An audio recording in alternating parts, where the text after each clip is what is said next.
You can hear the wind. Significant snow accumulating in El Paso, making for a scenic, beautiful view, but also making for a hazardous day on the roads. The wind's making it bitterly cold out there. We've got it all covered for you here on ABC 7 at 5 Weekend.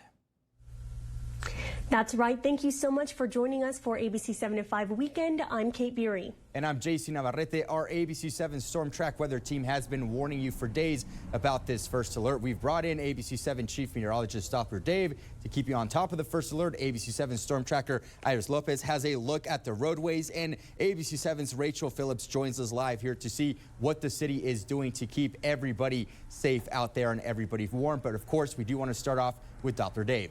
All right, we were in Brighton early this morning. Good morning, El Paso, covering the storm for you and tracking it and doing some cut-ins throughout the morning hours. And now here's what's left of the winter storm as far as the snowfall. You can see right around Hatch, we're still tracking some light snow, which is occurring. And I'm anticipating this to just stay to the north of the El Paso area, but you folks in Las Cruces might be able to pick up just some flurries. I don't think this is going to be any significant snows for you folks. So, again, the big weather worry in here tonight. Icy conditions over bridges, off-ramps, less traveled roads. The interstates right now, at least across town, are looking pretty good, but very cold with wind chills.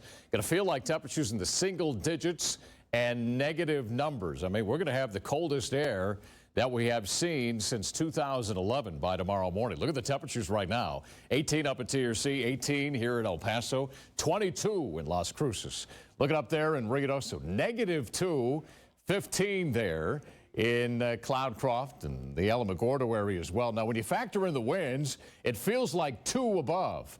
Feels like 13 in Las Cruces, 9 in Alamogordo, and 7 is what it feels like in Luna County and the Deming area. Of course, we're going to be covering how much snow fell all across southern New Mexico and far west Texas. We're going to be doing that coming up shortly. In the meantime, our storm tracker Iris Lopez is out there. And Iris, man, you look cold.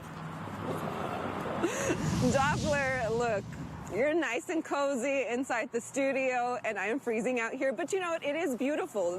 The scenery with the snow today and on Valentine's Day makes for a nice view, but drive with caution if you are going to head out. If you have to be outdoors, you definitely need to plan in advance. Right now, we're looking at the freeways, and earlier today, we had multiple accidents on the freeway, but right now, things look like they're not too much happening on the freeways. But a few tips I want to give you, though, if you're going to have to be heading out. Obviously, give yourself plenty of time in case of heavy traffic, or if you have to head to a destination that's a little bit further. Don't forget to use your headlights if we start to see some rain or some more snowfall develop. Drive with a safe following distance between you and the vehicle ahead. That's specifically because some vehicles don't take off the snow from the top of their car. So then if you're right next to them, that snow can fall back on your windshield. And speaking of windshields, my photographer Sean got mad at me because I had ice on my windshield, and yes, I put warm water or hot water to get rid of it. Don't do that, or else you're gonna get yelled at like I did too.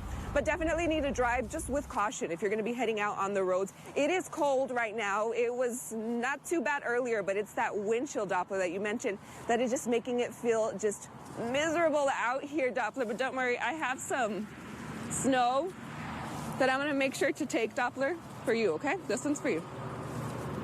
Back to you guys. There it is. Now we got to clean the camera as well. Iris, thank you for that. And just like Iris said, the roads are not looking great today. We want to go ahead and give you a look outside with our ABC 7 TechStock cameras so we can, of course, give you a look at the roadways. Now, I-10 East at Paisano had been shut down for the majority of the day due to a pretty significant crash earlier this afternoon. Happy to tell you, though, that it has cleared up. Also, take a look at your screen. This was Mesa at Argonaut earlier today here in West El Paso. Ice was reported on the roadways, a challenging drive considering the road is down to just one lane due to construction. You are going to want to avoid that area at all costs, especially as those temperatures are going to continue to dip. It's very likely that we'll be seeing ice there on the roadway. Make sure to avoid that spot. We did see a wreck there in that area. We'll show you it here coming up at 10 o'clock. And we do have a list of places reported to have difficult driving conditions or are closed altogether.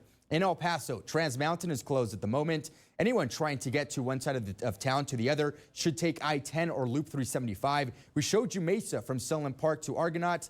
Icy roads and construction there. Avoid that spot.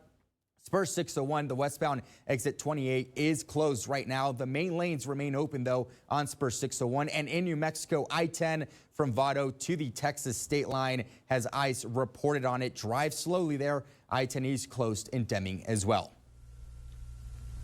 And with those freezing temperatures, we've been seeing warming centers all across the city pop up to ensure that all El Pasoans can stay warm during this freezing weather. ABC 7's Rachel Phillips joins us live. Yeah, Kate and JC, I'm outside the Gallatin Recreation Center, one of the warming centers here in El Paso. When I spoke with workers earlier today, they said they've only seen 2 people, but they expect to see more as the night goes on. Inside, they have tea, coffee, water, and cereal bars on offer, as well as somewhere to sit and get warm. The centers will be open until 8 p.m. today and tomorrow from 8 a.m. to 8 p.m.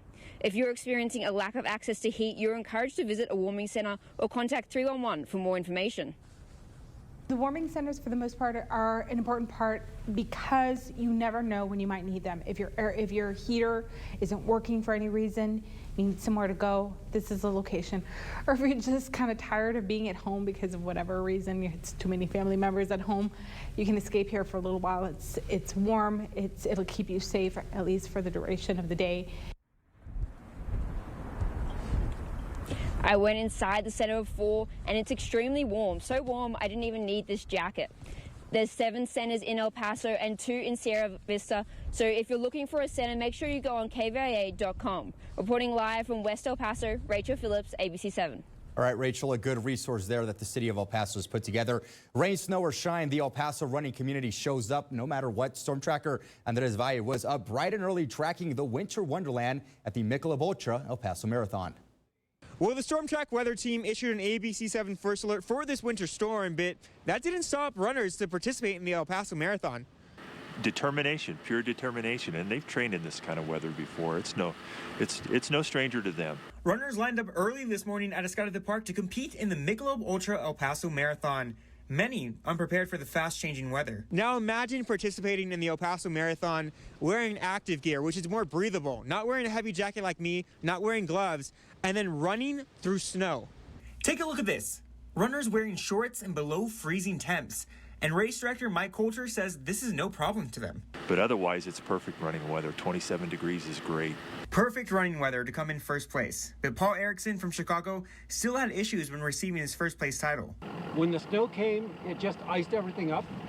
And these Nike shoes, while they're phenomenal in great weather, they just don't work on this ice. Erickson finishing the race in 3 hours, 7 minutes, and 10 seconds. 3:21. You heard that correctly.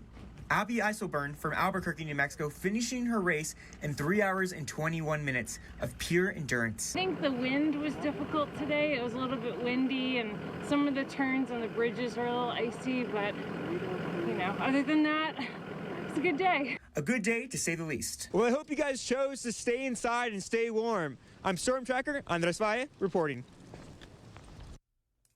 Thank you, Andres.